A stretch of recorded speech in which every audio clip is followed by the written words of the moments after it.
skill in the sales cycle. Yeah, it takes a lot of learning and practice in order to be very good in the closing. Okay, there are three things here that I want to share with you all. Talking about closing, which is very, very important. Yeah, the three key features here. All right, the first thing is called as timing. Have you ever gone for an appointment and after the presentation, you don't close the sale, and when you came out, you do a self-analysis, then you begin to realize actually something somewhere you have done wrong and you don't close the sale. Have you ever realized that? Has that ever happened to you all?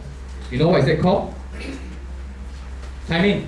Sometimes the clients they are very ready to buy from you already. When you do the presentation, the client is ready to buy, but you keep on talking and you talk and you talk and you talk and you talk. And guess what? The more you talk, the more objection you're actually creating for yourself. Yeah? Do you all realize that or not? Or sometimes when the client is not ready to buy, but you jump into closing too soon. The client is not ready to buy yet, but you went for the closing question too soon already. And that's also because of that the client don't buy. Yeah? So this is the second key point. This is the first key point. The second point is calm. I'm sure you all have your notes. The second point is calm. I will let me relate to you one incident in my selling career. I remember those days in my selling career. There's one time I took one of my salesperson for a joint field work, and this is quite a big case, a big selling, a big sales now. So during the appointment with the client, the salesperson are very anxious because first time he's presenting. So when it comes to closing, he became more and more anxious. You can see he's sweating at it. And then when the client said he wants to buy, I tell you, my salesperson is really perspiring. He was so anxious. And when the client wants to buy, he took out the order form. I think I almost saw a fingerprint on the proposal form, because of the sweat on his finger.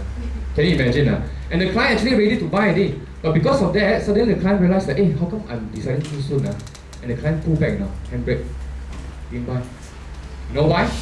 To not come. So in closing, you have to stay very calm. Even though the client wants to buy, you have to be very calm to yourself. Don't have to be so kanchiong, okay? Alright, the third key point. Techniques. That's why we're here today. I'm going to share with you all different techniques that you can apply for different type of closing. Yeah, you will learn a lot of techniques. Sometimes this client uses technique you can't close, then you have to try to use another form of techniques to close. Yeah. Can you all follow so far? Yes. Okay. So what do you think is the definition of closing? Any answer from the floor? What do you think is the definition of closing? API. Get the client to sign. Okay, I shared with you all yesterday. There's one case that I listened from Tom Hawkins. He says this. Okay, definition of closing. Closing is helping people to make decision that is good for them. Yeah, at the end of the day, you're helping the client to make a decision that is good for them, not bad for them, right? Something that you're doing good for the client. So that's the definition of closing by Tom Hawkins.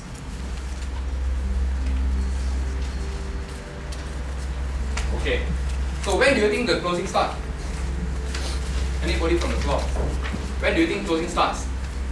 Is it from the very beginning of the presentation, or from the middle of the presentation, or at the end of the presentation? When do you think closing actually starts?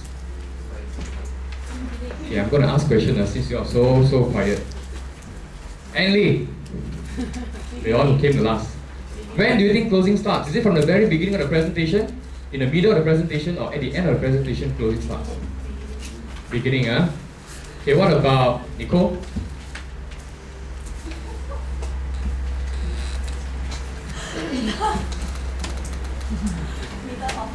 Okay, middle of the presentation. Okay, now before I answer, I will share with you again another experience that I've gone through. These are all based on my 20 years experience in sales.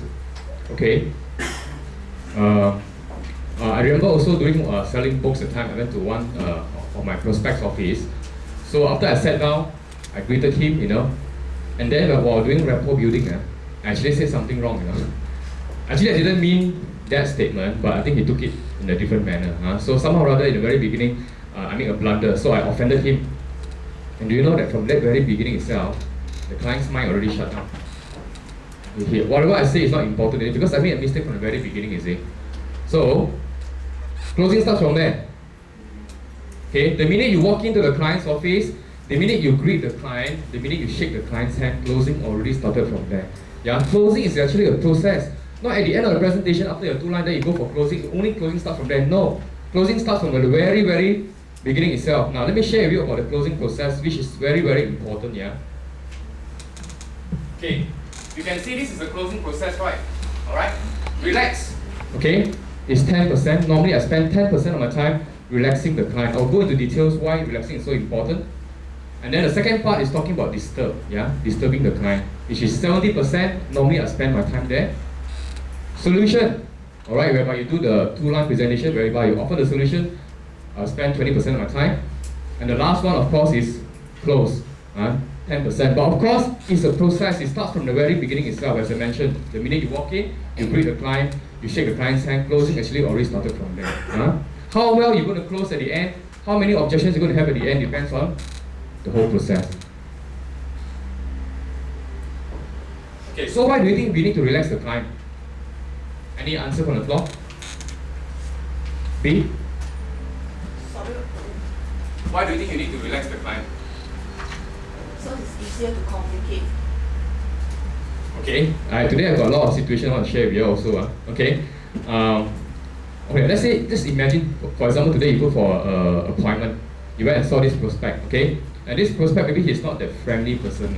You can see from his body language, he's a very defensive person. The way he sits, you will know. Maybe he'll lean back, and then he'll fold his arm, and he's just leaning back. He's not a very open person. Maybe he also had a very bad morning in the morning, you won't know. Correct or not? So when you go there, you just do a presentation. Do you think the client is open to your presentation or not? Do you think? I think maybe Ben, you come, I just do a demo. Come, Ben. Okay, let's say Ben is a very defensive prospect, okay? Just sit down there, okay? Okay, just imagine Ben is a very defensive client, okay? The way he sits, you can see the way he folds his arm. Whatever you say so, he might not want to listen because you know why? Maybe there's something in his mind. In the morning, he already had a very bad day, and then he was thinking to himself, this guy, I don't come here, I want to sell me what? Whatever he sells, I'm not going to buy. Have you ever experienced such a client, very defensive person? Yeah. So, in order to break the barrier from this guy, because now you want to break the barrier, there's a barrier here. Whatever you talk also, the client won't listen to you, see? So you need to break the barrier, you see? So what we do is, we use this close. How come all come out together? I got one by one. Okay, we use this close, we call it the approach close. So what do you say in the approach close? You want to break the barrier away, right, so that you can do a presentation, right? Correct or not? So what do you say in the approach close? Okay, Azrin.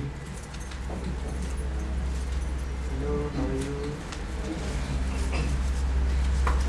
I'm from Prudential. This is Manta. Louder. I think they can't hear you. Hello, how are you, sir? I'm Azrin from Prudential.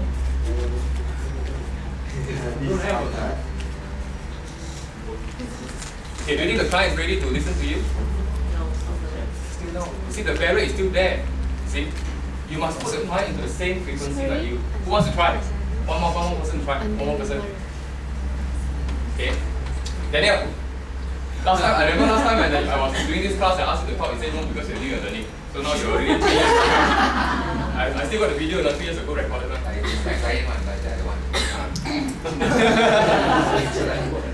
But then the client don't want. So now there's a barrier here. Okay, so what you do to break the barrier so that the client will be the same frequency like you and it's more open presentation. So what do you do? But not so No, they just approach the person, explain and then start with something like, hey, you have a very nice office. Thank you. My office is very nice. So what you want to sell me today? I'm not selling anything, just want to share you something that may benefit you. Okay, never mind. Let me share with you approach close. This is one thing I learned from Brian Tracy. If you all have time, go and buy this book or this cassette from Brian Tracy. Brian Tracy is very, very good in closing. He's very good. Number one in US. Okay. So what you do is you use this approach close. Okay, look how I say. Good morning, Ben. Hey, thank you for your time. Thank you for granting me the appointment. As I mentioned over to you over the phone, I'm here to share to you about the benefits of this pooling account. Now, the next magic word, listen carefully. Let me assure you, Mr. Ben, that I'm not going to ask you to commit to anything that is not beneficial to you. Alright? At the end of the presentation, you tell me whether this account can benefit to you now. Is that okay now, Mr. Ben? How do you think now the client situation now? Hey, put out your hand now, you're relaxed already, right? Put out your hand now, you're more relaxed already. Okay, do you think now the client is more relaxed or not? Because you're assuring him, you're telling him, don't worry, Mr. Prospect, I can assure you that I'm not going to ask you to commit to anything that you think that is not beneficial to you. That means I'm not here to sell you anything, that is not beneficial to you. You see, you want to put the client into a very relaxed mode so that he's more open and listen to you, you see. So therefore, you have to break the barrier first so that now the client are the same frequency as you and now he's open to your presentation. Maybe deep in his mind, he will think that, whatever you say, it's not going to be beneficial to me. But that's your job at the end of the day, to prove to the client that he still needs the product and he has a problem. That is your job at the end of the day. But just to make the client more open to you. Alright? Can you follow what I'm saying? Cannot follow? B cannot follow. Got can write better memorize. Okay, so that is one of the ways to relax the client. The second way, what you can do is very common. It's called building rapport, right? This is a very common way of relaxing the client. Yeah, and it don't have to be so lengthy. When you do a building rapport, you don't have to be so lengthy. Just be very sincere. Make sure that you're very sincere with your compliments. I remember last time also doing a sales activity.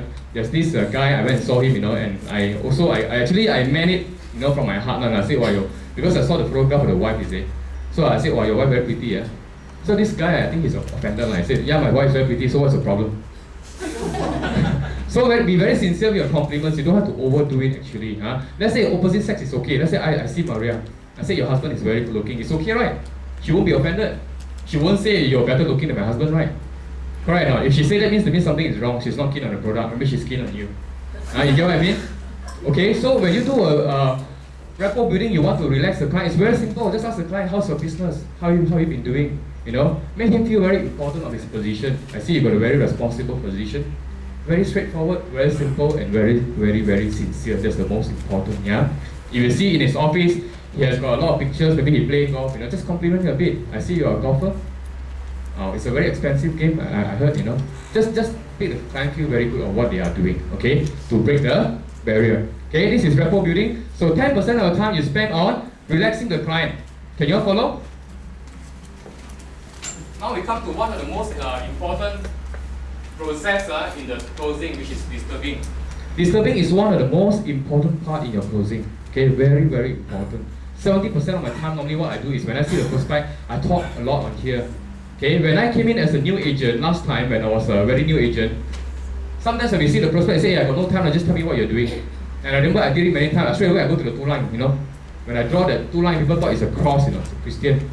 Okay, so straight away I do the two line. At the end of the day, the client won't buy one, trust me. Because you know why? No matter how good your product is, if you don't disturb the client won't buy. Now, there's this quote from Tom Hawkins, which I want to share with you all. It says here, a good salesperson is a person who is able to show the client their problem and their need and offer them a solution to their need. That is a very good salesperson. It's your job to uncover what's the client's problem and uncover the client's need, show them that they have a problem and the need, and offer them a solution to their need. That's the good salesperson. If you want to be very good in your closing, yeah? Let's go back. Okay, let's ask Maria, since Maria is a very consistent lady, and somebody that I really admire also, every year also do so well. Okay, Maria, so how do you think you should disturb your client? Can you share with us, how do you think you should disturb your client? How I do is, of course, when it comes to disturbing, I will uncover his needs, ask him what is his most important life objective. And for instance, let's say if we choose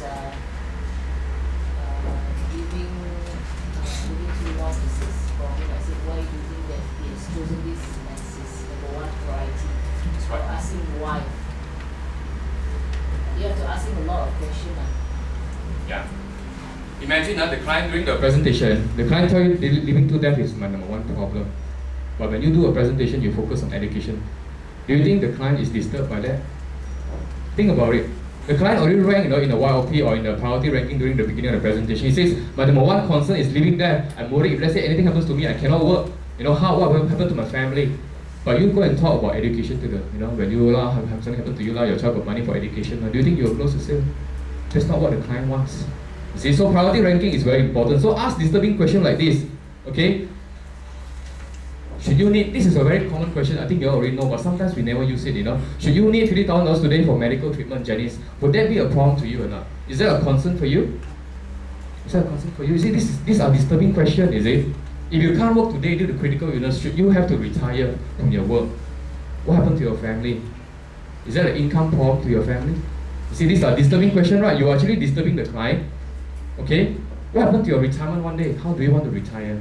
Okay, if you want to have a normal retirement, end up in an old folks home, or you want to retire and enjoy yourself and have the same current lifestyle that you're having now. What type of retirement you're looking at? Okay, now I want to share with you one very powerful clause. It's called story clause in disturbing. This is very, very important, yeah? So I actually put it here, approach clause is applied here, and then disturb, you use a story clause. When you tell the client, just say, imagine you are being diagnosed of 36 critical illness and you need 100 to 200,000 for medical treatment, right? Is that correct? Normally we do the two-line presentation, we mentioned that, right? Okay, and then you say, then you tell them a story. Okay, I always use Eddie's story. You all know Eddie? Eddie Yap, our agent. Do you know his true story? No? You all know actually what happened to him? You don't know. Okay, let me share with you. Eddie, you know he's an insurance agent, but the father don't have any medical card because when Eddie joined insurance, the father is already over the age, so the father didn't buy any medical card, and also the health condition. So one day while the father was playing golf, suddenly he collapsed. This is a true story. The father collapsed, and then immediately the father's friend called Eddie. He said, "Hey, your dad, collapsed due to heart attack. Where do you want us to send him to the hospital? Which hospital? Is it a government hospital or private hospital?" And within a split second, Eddie has got to decide. Because time are very precious, right? So it's either to send to the government or to a private. But private hospital is very, very costly, right? So immediately after that, they sent him to the private hospital. Alright? And the doctor did an angiogram. They put a wire here to see whether there's a blockage in the artery or not. Okay? So after the angiogram, they did a bypass also. They did a bypass. And after the treatment, the father couldn't even walk, because of the angiogram. So he cannot walk. And every time when he wants to go to the toilet, he will press the bell. He press the bell. So the nurse will come and carry him to the toilet. Alright? And when he needs a drink, he will press the bell again. And the nurse will come again and attend to him and give him a drink. And you know that when the bill came out, the itemized bill came out, every bell that they press, the hospital charged him 10 ringgit for every single bell that he pressed. This is a true story. You can verify with Eddie. Can you imagine that every bell press 10 ringgit, press 10 ringgit, one drink also 10 ringgit, go toilet also 10 ringgit. Okay, and when the whole medical bill came out, it cost about 50,000 now. So Eddie told me, he said he can afford to pay, but all his savings all gone. Wow, just like that, all the money gone. And then because of that incident, he told the mother, he said, "Mom, I think you better buy insurance." He said, "I can afford to take care of one person, but I can't afford to take care of two person." You see, now I'm going into the disturbing mode, right? I'm actually disturbing the client's emotion. See, people buy because of emotion. Okay, people buy because of emotion. So that's why you need to disturb their emotion. So by telling that story, do you think you're painting to the client's picture, hey, it's very important, You do not want to be a burden to your child. If anything happens to you, do you want to burden your child? Likewise, we as a child, we do not want to burden our parents as well. So during the presentation, you start by telling story, okay, to disturb the client's emotion. So that when you come to the closing, when you do the solution, you find that your solution will be very, very attractive because you have disturbed the client enough. Now, I want to say this, If you can disturb the client until the client feels so uneasy, and just can't wait for the solution for your product, for your two-line, trust me, the sales is already yours. The deal is already closed. If you can disturb until that extent, you find that the client so uneasy waiting for the solution, the sale is yours. Do you agree or not? Okay. Now another story which I used to tell, I think this one when I took Alina for an appointment, I used to also tell this story also. Okay, I share with you another story whereby you can disturb the client. Is that okay? Alright, this one is a true story also. I think you all read in the newspaper about this lady. She was being chased by a road bully. So while trying to escape the road bully, she was driving very fast, and she met an accident, very bad accident. So I think the son came and sent her to the hospital, picked her up, sent her to the hospital. And when they reached the hospital, I'm not sure which hospital, it's a private hospital, the doctor refused to treat her. Asunta, okay, I don't want to mention. Okay, they asked for $5,000 deposit, from the lady, midnight, So they don't have the money, so they said, "Sorry, we can't admit you, you got to go to the hospital." So they sent her to another government hospital. So while on the way there, she died. You all read about the story in the paper? It's a true story. So again, what I'm trying to tell the client, you see, when I talk about the medical card, once you open up this account, you have a medical card. I'm telling the client again, imagine, for example, let's say you are always traveling, and you have a wife and a children in a house. You see, let's say if anything happens to your wife or to your children, do you think it's inconvenient? Let's say they don't have any medical card. Do you think so? Do you think it's important to own a medical card? You see, so again, I'm disturbing the client. I'm doing my disturbing. Okay, so to make the client feel that it's very, very important for them to own our account. I'm actually putting myself into a very easy close later now. By telling all these other things, I'm actually laying my palm. So that when I come to this portion and this portion, my job will be very, very easy for my closing. Okay?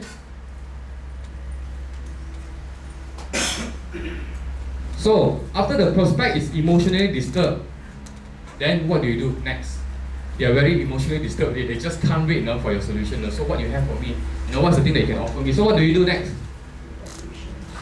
That's where now you find that your two line will be very attractive. Even though your two line will be very lousy, your presentation. Trust me, at that point of time, your two line will be the most attractive account to the client. You see, because you have done this part very well. You're playing the client's emotion. Okay? Alright. Can you follow so far?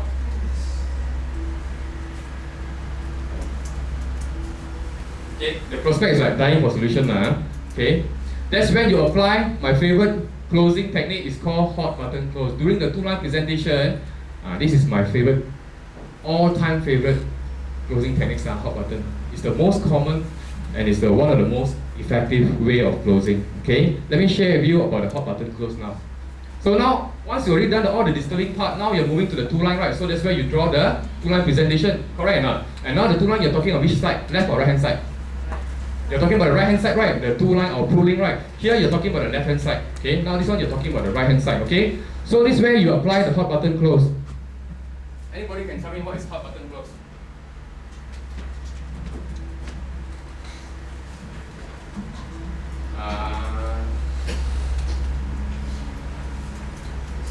Agnes.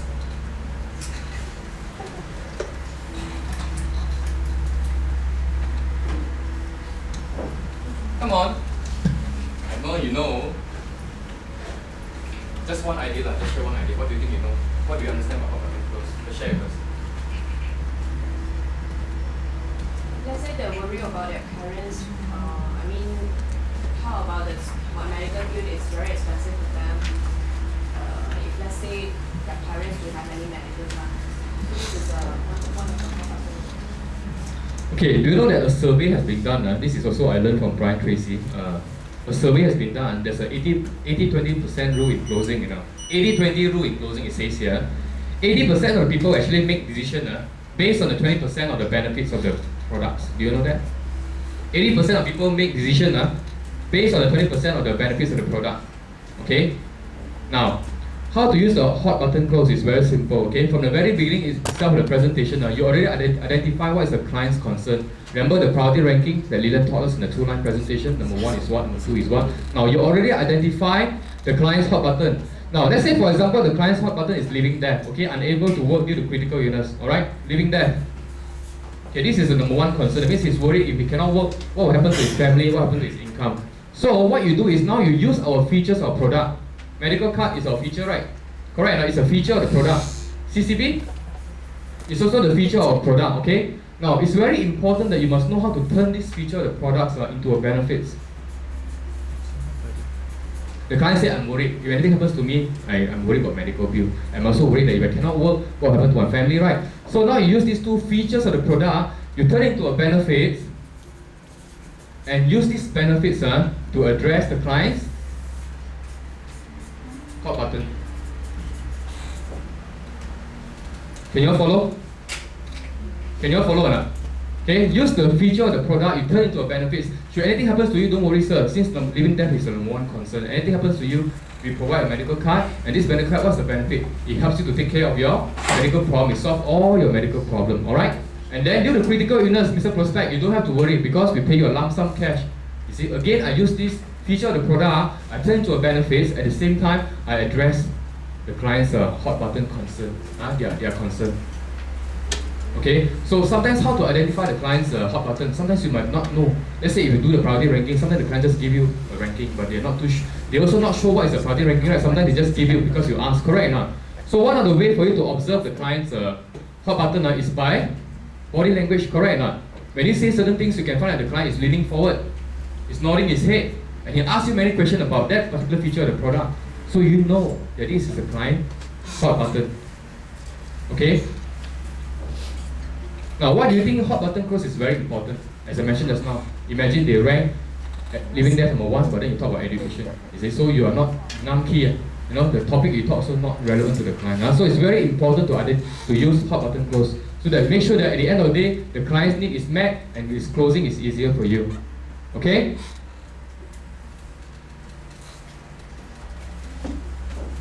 Now, there are 3 questions which you can ask to identify the client's hot button. Okay, there are 3 questions which you can ask. Okay, first, there are 3 ways for you to identify the client's hot button. First, you must identify their concern first. Make sure that you identify the client's concern. Okay. Second, what do you think is the motive of the client buying? What will make the client buy? You have to know that. The motives of the client of buying. Okay. And the third point is what will make them buy. Okay, if you can identify these 3 key areas, then you will know what will be the client's hot button. Yeah. Okay, solution is 20%. All right. And now we come to the most important one: close. You do all this, you don't close, you can't go for Star Club. Sorry. We'll go to nightclub. All right. Now the final part is closing, which is also the very important process. But you ask me, here I only spend 10%. And as I mentioned earlier from the very beginning of the presentation, if you can do all these things well, you'll find that your objection is very minimized. At the end of the day, you won't have to go back to your beginning of the 2-line again and reconvince. No need. It's just a matter of confirming the client's detail and signing up. That's all. You see, it's very easy to close at the end of the day. So, on closing part, what are the closes you can try? Okay, I think some of this you all have known, but let me just share for the benefit of the new agent. Trial close is very common, right? You all know what's trial close, right? I remember that day Jelita was sharing, she's not here. Jelita that day went for a treasure hunt, and after the presentation, she looked at the client and the client looked at her. Coco, doing treasure hunt, And then Jeffrey, what did Jeffrey did? He got a proposal form and straight away asked the client, how much you're comfortable to save? How much you want to start? See, that is called what? That is called trial close. We don't know whether the client will buy, but we have tried. We do trial close, okay? So, now, trial close is very important to get a small little yes. Okay, let me explain to you. You see, you want to get this bigger yes at the end of the day, right? At the end of the day, you want to get this big yes, right, from the client that they are ready to sign. Correct or not? Okay, so in order for you to get this big yes at the end, you have to ask a small yes. You know why? You want to break this big yes to become a very small yes. Okay. So you ask them question like a very normal question that we normally ask. Okay. So can this medical card solve your problem? What do you think the client will say? Yes. Okay, one yes. Okay. In the event of 36 critical illness, can this lump sum cash help you enough to solve the problem? The client will say, yes. Which account can help to solve the problem? Normal or the pooling? Yes, the pooling, right? Okay. If this account is available, blah, blah, blah, and so on, how much can you save? You see, you're getting a positive yes all the time, right? Correct or not? All the time you get a small yes. Now, why is it important to get a small yes along the way? Ready? Yes, you are right. So that when you are going for the big yes, the client won't be caught off guard and shocked, Suddenly, you ask me to sign, The client will be shocked, right? Off guard, suddenly you ask me to buy, this is a big yes to commit, But along the way, you already break it, by a small yes. So that when it comes to your closing, filling out the form, it's very easy for the client. Because he already answered all the yes from the very beginning. And the survey has been done also. If the client can give you a 6 yes straight in a row, the final yes is very easy. Okay? If they can give you 6 yes in a row, okay? And every yes increase the desire of the client to buy. Every no decrease the desire. Very simple as that. Every yes actually increase the client's desire to buy. Okay. This close, assumption close. Okay. I think also a very common close, and I also use it very often. It's a very simple things something similar to trial close. Okay, to summarize the assumption close is very simple. Okay, let me just share with you. Just assume that the client is buying. One secret I want to share with you all. Do you know that when you assume that the client is buying, the client also assumes that he's taking? Do you all know that secret? No? You assume that the client is buying, and the client assumes that he's taking. As simple as that. I give one very simple day-to-day things that happen to us. You walk to the supermarket and you want to buy a shampoo, but actually you wanted to buy, but you think you want to shop around first, and you don't want to buy first, you just want to shop around, correct or not? And when you walk there, the sales girl come and ask you, hey miss, you want to buy a shampoo, is it? They say, yeah. You want with anti-dandruff or without anti-dandruff? Anti-dandruff lah. Can be a conditioner or not? Yeah, be conditioner would be better. So do you prefer the big one or the small one? And before you can answer them, the sales girl already answer you. I think you buy the big one, we got promotion free, one small one. And guess what? You already sold. But the sales girl just assumed that you're buying. Do you think she asked you want to buy shampoo or not? No. She just assumed that you're buying it and you already sold. Even though actually from the very beginning, you just want to shop around only, is it? Correct or not? So assumption close is actually very, very powerful. Just assume that the client is buying, and your job is just to confirm the client's detail. That's it. Okay? So assumption close, you can ask questions like this, very simple. Alright? Which mode of payment do you prefer? Monthly, quarterly, yearly? Assumption question. You prefer to pay by cash or by card? Okay, another assumption question. Who shall be the beneficiary of this account? Yeah, I didn't tell you what to buy, but I assume that you're buying. Okay, as simple as that. Okay, so when you assume that the client is buying, the client also assumes that he's already owned the account. Okay, this is a very powerful close. I also use it very, very often in my whole time of selling. Okay.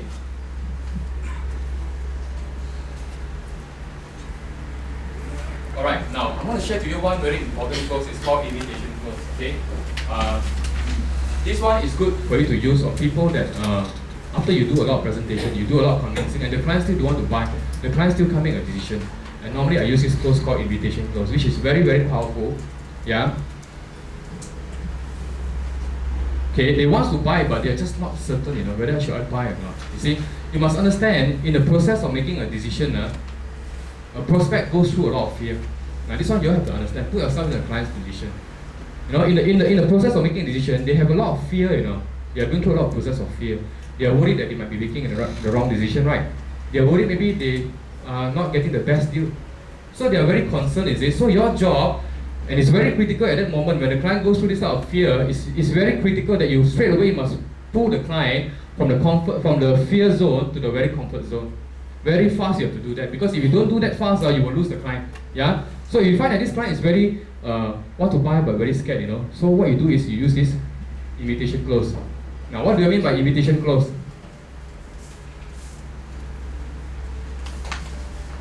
Okay, let me ask again before I give you before I share with you.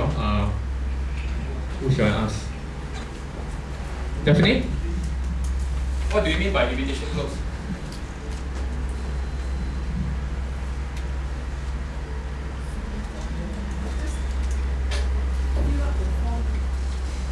The client is already so fearful, he's so fear the form and run away, man. The client now is very fearful, fear that he makes the wrong decision, is it? So what are we supposed to do? Just assure him that he's not making a firm decision. Yes, that's the powerful word that you just mentioned, assure him, okay? Now, imitation close is where you need to encourage the client. Tell them you are all the way supportive them, you are all the way with them, Don't worry, Mr. Prospect, you're making the best decision, and this is the right decision for you. And I'm here to support you in that decision. You see, you support the client too. You take away the fear from the client. Okay? And telling them that you are actually providing them the best as to what according to their need. Okay? Don't worry, Mr. Prospect. Whatever I tell you now is all written in black and white. Okay? When the policy come out, I'll explain to you one more time. You see, you tone down your voice. You don't have to be aggressive at that point of time. Yeah? You tone down your voice. Whatever I mentioned to you just now is all written black and white. You don't have to worry. And I can assure you, that I'll be there and support you in your decision. Right? And I'll provide you the best service. You see, don't you think the client feel more calm now? Because you actually assure them and tell them that you're actually hand in hand with them in making that decision. Yeah? Make them feel, okay, this powerful word. Make them feel you're supporting them all the way and they're making the right decision. Now, why invitation close is so important? Let me show you why do you think invitation close is so important. Yeah, because through invitation close, the client don't feel that they are pressured enough. Okay, let me share with you. Invitation close is so powerful and so important because through this invitation close, the client don't feel that they are pressured by you. They don't feel that you're pushing them to buy, you see. They don't feel that at all. Alright? But they feel that you are with them all the way and get them the best. I'm not forcing you to buy, I'm not pushing you to buy, I'm just encouraging you that you're making the right decision. So invitation close is good for you to use on people who are very scared of making a decision. You can use these techniques. Okay, a very famous close, Ben Franklin. You know who is Ben Franklin? Do you know who is Ben Franklin? Benjamin Franklin. And last time my boss name is called Franklin, my ex-boss, but his name is called Frankenstein, some more. Not Frankenstein, Frankenstein. Exactly the spelling Franklin. So do you know who is Benjamin Franklin? Okay, let me tell you, Benjamin Franklin actually is a self-made millionaire. He's a politician, he's a creator, somebody who invents things. Self-made millionaire, politician, and he's very good in making decisions. Very good. All his decisions are very accurate one. Very no wrong one. Okay? So if the client cannot decide after you try all this, the client still cannot decide to buy, use this technique called Benjamin Franklin decision.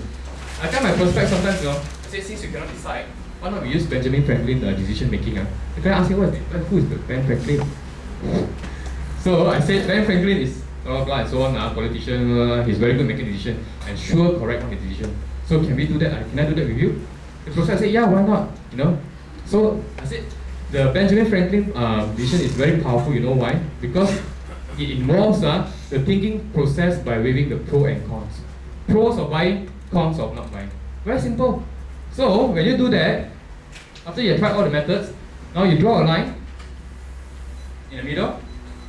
And this part, make sure you write, advantages of buying.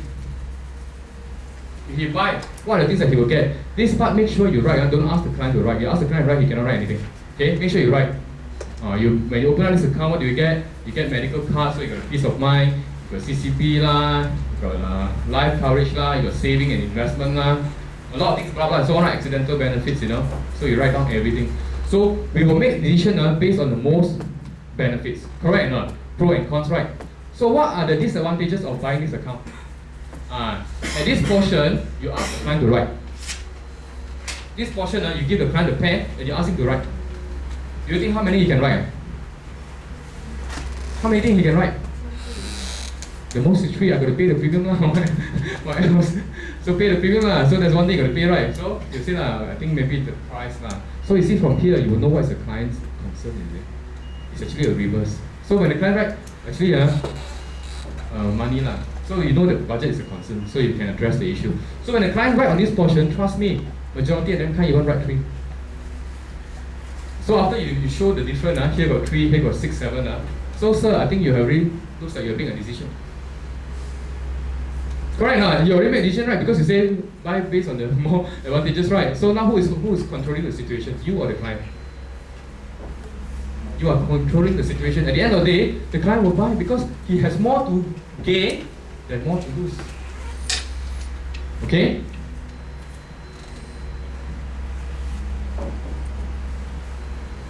So once you think that the client's already decided, so you just go through the health question. Very simple, is that? Now, there's one clause which I want to share with you all, which I find that is also. Yeah, I didn't put it down in the slide here because there's this one clause which I used before also in my selling time, but I find that I don't know how practical it is into our selling insurance, but nevertheless I'll just share with you all for the benefits. The idea of it is to try more way to close. Okay, after you did the presentation, after you have finished your presentation, and then the client don't buy. You try so many ways, you try so many ways of handling, and the client still don't buy from you, Can't decide. This client is like stubborn, very stubborn. So what you do is very simple. Just pack your things, your sales file, your laptop bag, just pack, tapao, can go home already, So when you tapao everything already, so what do you think is the client reaction?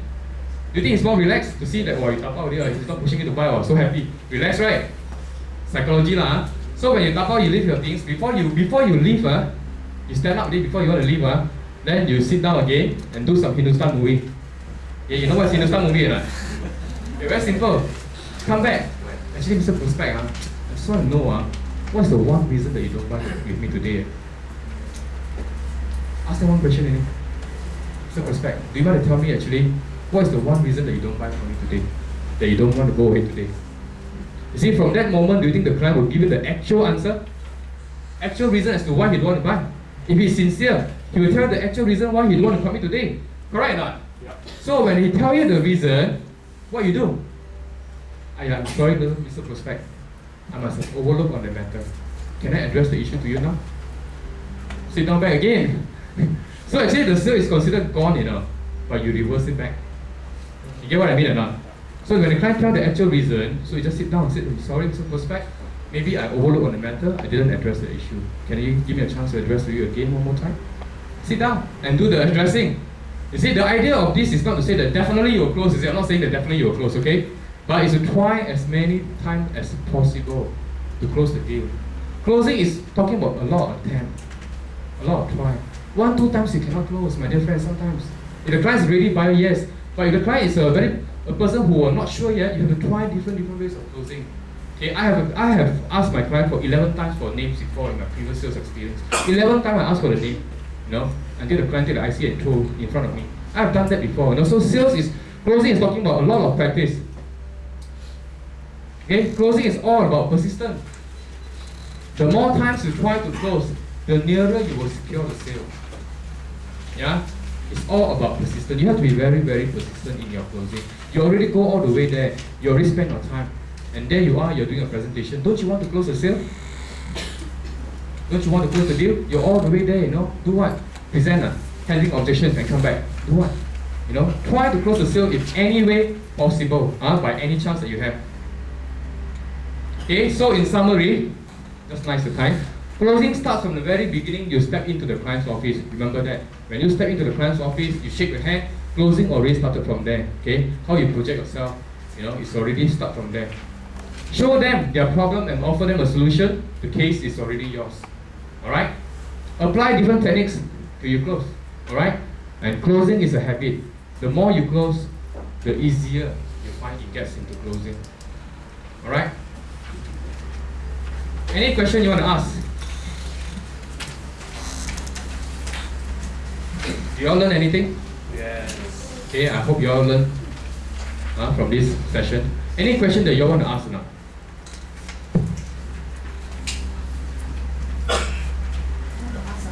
Can ask as many questions as possible. I want to know about hot button, because a lot of people talk about hot button. Get it. Cannot get it. Okay, very simple. You see, when you do the presentation from the very beginning, you ask the client, what is your priority ranking, right? Correct or not? Okay, you could be living there, you could be dying too soon. Okay, it could be wealth creation, child education, and whatever, blah blah blah, and so on. Okay, so hot button is to identify one single need that the client concerns the most. Don't have to be many. Just one single important concern that will make the client to buy. That's all. Now you get what I mean? If you can identify, as I mentioned earlier, if you can identify one of the client's main concern, let's say this is the main concern, okay, you already found out already, based on his body language, the way when you talk, he asks you more questions on this issue, you know already that he's very concerned about this. Or some client, they're very concerned for the child, you know that very well.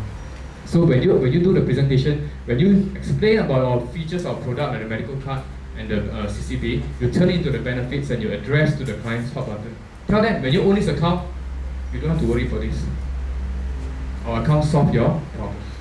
As I mentioned, don't have to be many. Yeah, hot button, only one single one will do. One very most important to the client. Okay, that's why the eye contact is very important. During the beginning of the presentation, you must be very observant with the client. When you present, you must be very observant and see the client's facial expression and the body language for you to identify the client hot button. Same thing like buying signal also. How to observe the client buying signal? How to observe the client buying signal? How to identify client buying signal? If the client is ready to buy, you see, also again by the facial expression, by them asking you a lot of questions, you know already that this client is ready to buy. Yeah. Last year, just a bit of history lah. Last year I closed 87 out of my 85 appointments. Only 2 didn't buy from me. 87 presentation, 85 cases closed last year. Alright? And honestly, I use a lot on the closing techniques that I've learned. Yeah, but as I mentioned, closing is more on skill. You have to practice it more often so that you'll be able to improve yourself on closing. Question?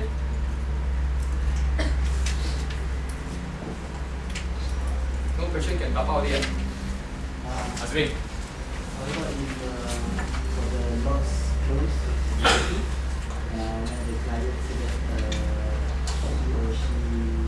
Okay, actually I apologize because I didn't explain to you about lost sale close just now. Lost sale close you only use if you are very confident, okay? It means you're very confident that, you're very confident you're closing, then only use that, okay? That's quite a high level. There's another closing method which is called 1 to 10 close, okay? 1 to 10 close. I also use it, but you must be very confident in your closing. You know that you can handle and control the situation, then only use this. Tell the prospect. No, it's a prospect. How do you rate 1 to 10? 1 means you will sign up now, no question asked. 10 means you're not interested. Ask me to get lost. Then the client rank lah. The client will tell you, majority of the client will tell you here one. 5, because they want to be safe. So I ask the client, how can I move it to the left? How can I move it to the left, Mr. Prospect? Any of the features of the product that you don't understand, they can help me to move it to the left until I reach number 1. Do you dare to use this? It's all about confidence. If you can control the situation, use this. Then from there, the client will tell the actual reason how to move it to number 1. Address the issue. Move it forward. 3. Any more? 2. 1. 1 means what just now? 1 means you're ready to buy. Correct or not? So when you reach number 1, you're already close today. Okay? But I only use this if I'm very confident. If I know that this client, I can, in my hand, then I use this. Okay? If I'm not too sure, I won't. Alright? Any more questions before we wrap up? Yes, Ed? What is the suggestion close? Suggestion close. Okay, did I put a note there, suggestion close? Okay, suggestion close is a telling story again. From the very beginning itself, you already use it already. Okay, I think I shared last time when I did the talk. Suggestion close is like painting a client story, painting a picture into the client now. You see, I remember one appointment I went and saw this lawyer, okay? I think I shared also. I went and saw this lawyer and we met during lunchtime, and I don't have time to talk to her because she's eating, you see. So I took my lunch earlier. So when I reached there, she was sitting down, she was eating. So when she was eating, I opened up by using suggestion close straight away. I told her, hey, one of my friends that day, she went and did, she got abdomen pain, Then she went and do a checkup, the doctor found that there's a cyst inside. It's called the dermoid cyst, So they did a laparoscopy, just put 3 holes here. 1, 2, 3. Put a camera, wire inside the camera, see where's the cyst. Then remove the cyst. You know how much is the medical bill? She asked me how much. I said $7,000. See, I retro a suggestion to her. The medical bill is very, very expensive. So, I didn't even do the presentation. She just asked me one question. Does your medical card cover another cyst operation? I said yes. I said how much you want to cover? 150,000 or 225,000 or 300,000?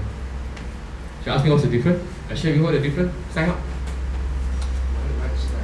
Yes. That's all. Simple. Never even do the 2 lines. You see? So from the very beginning, you already suggest to the client that medical costs are very expensive. You're already painting the picture to her until when she was eating, she was like, cannot swallow. Okay, so that's one of the ways also. Yeah. Any more? We will take one more final question, yeah? Any difficult case you find that,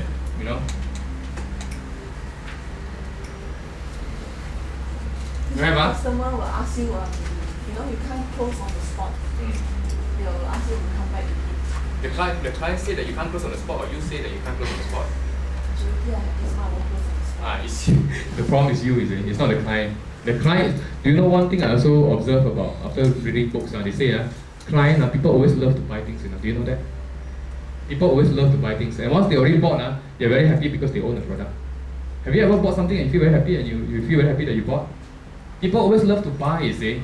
It's your job to convince them that they need to buy now. You see, because when you talk to them, their desire of buying is very high. The minute you walk up to the office, trust me, they won't even think, That's how the girl told me about the insurance. No, they got other thousands of things in their mind. Their business lah, their problem lah. You think they will think about your insurance? No.